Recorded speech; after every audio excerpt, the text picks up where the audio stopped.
প্রকৃতির বিপুল ঐশ্বর্যে ভরপুর আমাদের এই বসুন্ধরা। প্রকৃতির তৈরি এই সৌন্দর্যের কোনো তুলনা হয় না। প্রকৃতির তেমনই এক কীর্তি লুরে ক্যাভান।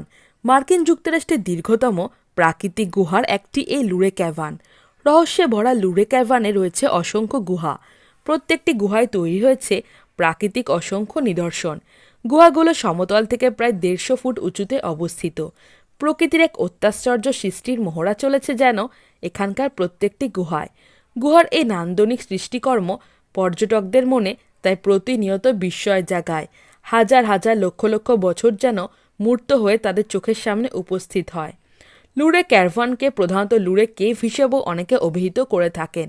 মার্কিন যুক্তরাষ্ট্রের ভার্জিনিয়া অঙ্গরাজ্যের লুরে শহরের পশ্চিমে সেনানদোহা ভ্যালিতে এই গুহা অবস্থিত। 1878 সালে বিশাল আকারে এই গুহাটি আবিষ্কার হয়। পরে তা বাণিজ্যিকভাবে দর্শকদের জন্য উন্মুক্ত করা হয়। যুক্তরাষ্ট্রের অন্যতম প্রাকৃতিক দর্শনীয় স্থানগুলোর একটি এই লুরে ক্যাভান। এই রহস্যময় গুহার দৈর্ঘ্য 2.4 কিলোমিটার। এটি ঘুরে দেখতে সময় লাগে 45 মিনিট থেকে 1 ঘন্টা। গুহার ভেতরে রয়েছে অসম্ভব সুন্দর সব নিদর্শন। প্রাকৃতিক সৌন্দর্যের সাথে যুক্ত রয়েছে মনোমুগ্ধকর আলোকসজ্জা। ভার্জিনিয়া স্টেটের ব্লু ব্রিজ শ্রেণীর সিনানডোয়া নদীর উপত্যকায় লুরের গুহাগুলো অবস্থিত। Rocky, Sierra Nevada, Alps, Andes, Himalaya পর্বত শ্রেণী থেকেও ব্লু ব্রিজ পর্বতশ্রেণী অনেক প্রাচীন এই লুরে ক্যাভান। অনন্তকাল ধরে লোকচক্ষুর অন্তরালে বসে প্রকৃতি গুহাগুলো এই অপরূপ সৌন্দর্য সৃষ্টি করেছে। লুরে ক্যাভান আবিষ্কার করেন অ্যান্ড্রু ক্যাম্পবেল। তার 13 বছর বয়সী রিলেটিভ কুইন্ট আর সঙ্গে ছিল তার পরিচিত এক ফটোগ্রাফার বেন্টেন স্টেবিন্স। তারা তিনজনে এখানকার স্থানীয় বাসিন্দা। সেনানদোহা ভ্যালির বিস্তৃত এলাকা জুড়ে চুনাপাথরের উপস্থিতি তাদেরকে আকৃষ্ট করে। 1878 সালে 13ই আগস্ট গুহার কাছাকাছি ছোট্ট একটা গর্ত থেকে ঠান্ডা বাতাস বের হয়ে আসছে দেখে গুহার ভেতরে কি আছে তা দেখার জন্য এই তিনজন উৎসুক হয়ে পড়েন। শুরু হয়ে যায় তিনজনের পাহাড়ের গুহা রহস্য অভিযান।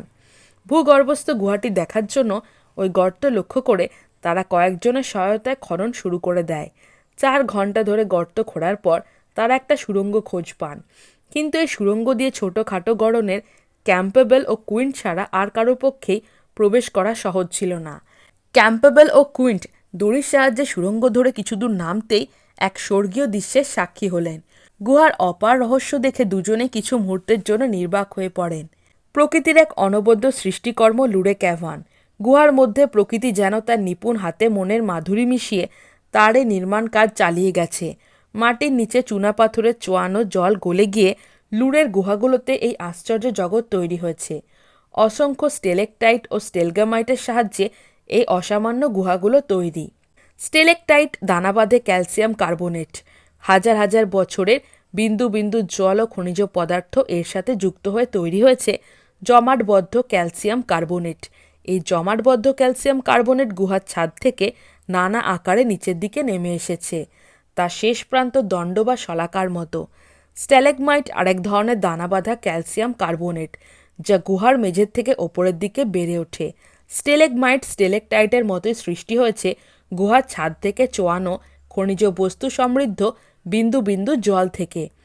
অনেক গবেষকের মতে এর প্রতি কিউবেক ইঞ্চি তৈরি হতে জলের ধারার ওপর নির্ভর করে 120 থেকে 300 বছর পর্যন্ত সময় লেগেছে। প্রথমটি নিচের দিকে নামে এবং দ্বিতীয় ওপরের দিকে বেড়ে ওঠে। এই দুটি পরস্পর মিলিত হয়ে অদ্ভুত আকৃতির স্তম্ভ গঠিত হয়েছে। মনে হতে পারে কারা যেন অপূর্ব কারুকার্য করা অনেকগুলো থাম প্রাচীন কোনো স্থাপনা থামের মতো গুহার গহ্বরে সাজিয়ে রেখেছে। প্রকৃতির এই বিস্ময়কর জগৎ স্বচক্ষে না দেখলে এই সৌন্দর্য অনুধাবন করা সত্যিই কঠিন। গুহায় যে কত ধরনের স্ট্যালেগমাইট আর স্ট্যালেকটাইট মিশে একাকার হয়ে গেছে তার ইয়ত্তা নেই। গুহায় কোথাও ছাদের কার্নিস থেকে তোয়ালের আকারে পাতলা পাথর থরে থরে ঝুলে আছে, কোথাও বা তা ঝালরের মতো ওপর থেকে ঝোলানো। এগুলো বিভিন্ন বিচিত্র রঙে রঞ্জিত। এছাড়া গুহার বিভিন্ন জায়গায় স্ট্যালেকটাইট ও স্ট্যালেগমাইটের বিশাল বিশাল পাথরও রয়েছে। গুহার এক জায়গায় চুইয়ে পড়া জল জমা হয়ে একটি প্রাকৃতিক সরবরাহের প্রতিকৃতি তৈরি করেছে। এর কাছাকাছি গেলে স্ট্যালেকটাইট এবং স্ট্যালেগমাইটের এক স্বচ্ছ প্রতিচ্ছবি তৈরি করে, যা কাচের প্রতিফলনের চেয়েও অনেকটা বাস্তব বলে মনে হয়। গুহার কোনো কোনো মেঝেতে চোয়ানো জল জমে রয়েছে এবং তাতে ছায়া পড়ে গুহার নকশা কাটা পাথরের রঙিন আঁকিবুকি দ্বিগুণ সুন্দর হয়ে দেখা দেয়। গুহার চারিদিকে রয়েছে রঙিন থাম এবং বিচিত্র কারুকার্য করা পাথরের ঝালর। চুনাপাথরের চোয়ানো জল গলে গিয়ে তৈরি হওয়া আশ্চর্য গুহাগুলো দেখতে সত্যিই বিস্ময় জাগে। যেসব চুনাপাথর গলেনি সেখানেও এইসব পাথরের বিচিত্র আকার ধারণ করে গুহার সৌন্দর্য যেন আরও বহুগুণ বাড়িয়ে তুলেছে। লুরের সৌন্দর্য দেখতে পর্যটকদের ভিড় সবসময় লেগে থাকে। প্রতি বছর বিপুল সংখ্যক পর্যটক প্রকৃতির সাজঘরে লুরে ক্যারভান দেখতে ভিড় করেন। দর্শনের বিনিময়ে দেখতে পাওয়া যায় প্রকৃতির এই অসাধারণ সৃষ্টি। দর্শনের অধিকাংশ অর্থ ব্যয় করা হয় স্থানীয় এক দাতব্য প্রতিষ্ঠানে। লোহা মিশ্রিত পাথর থেকে এসেছে লাল রং, তামা মেশানো পাথর দিয়েছে সবুজ রং। এমনি করে বিচিত্র রঙের পাথরের স্তম্ভ, জোড়াস্তম্ভ, জলপ্রপাতের মতো ঝালরগুচ্ছ, ভৌতিক স্তম্ভ, ভাঁজ করা সাজানো কাপড় চোপড়ের মতো বিচিত্রময় সব সৃষ্টি দর্শকদের নজর কেড়ে নেয়। লুরে ক্যারভানে আরও একটি আকর্ষণীয় স্থান উইসিং লেক। সকলে তার মনের ইচ্ছা এখানে এসে জানান দিয়ে যায়। লুরের এই গুহাগুলো পাতালপুরী রাজপ্রাসাদ বললেও এতটুকু ভুল হবে না। ৮০ একর জায়গায় জমির থেকে ১৬৫ ফুট নিচে নেমে এই প্রকৃতির এই শোভা উপভোগ করা যায়।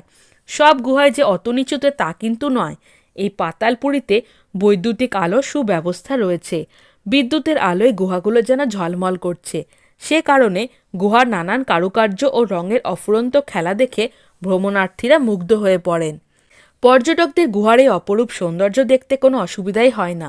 গুহার তাপমাত্রাও সৌন্দর্য পিয়াসী দর্শকদের জন্য বেশ অনুকূল।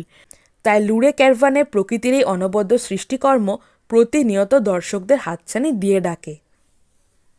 ফ্রেন্ডস, আমি জয়িতা, আপনারা দেখছেন বুক অফ নলেজ চ্যানেল। আপনি কি খাদ্যরসিক বা ভ্রমণ প্রেমী? তাহলে নিচে দেওয়া ডেসক্রিপশন বক্সের লিঙ্কে ক্লিক করুন আর রহস্য, এডুকেশন, অ্যাডভেঞ্চার রিলেটেড ভিডিও পেতে আমার চ্যানেলটিকে সাবস্ক্রাইব করুন। ভালো লাগলে অবশ্যই লাইক, কমেন্ট আর বন্ধুদের সাথে শেয়ার করুন। তো বন্ধুরা, আজকে আমার টপিক ভালো লেগে থাকলে চ্যানেলটিকে like, comment, share and subscribe করতে ভুলো না।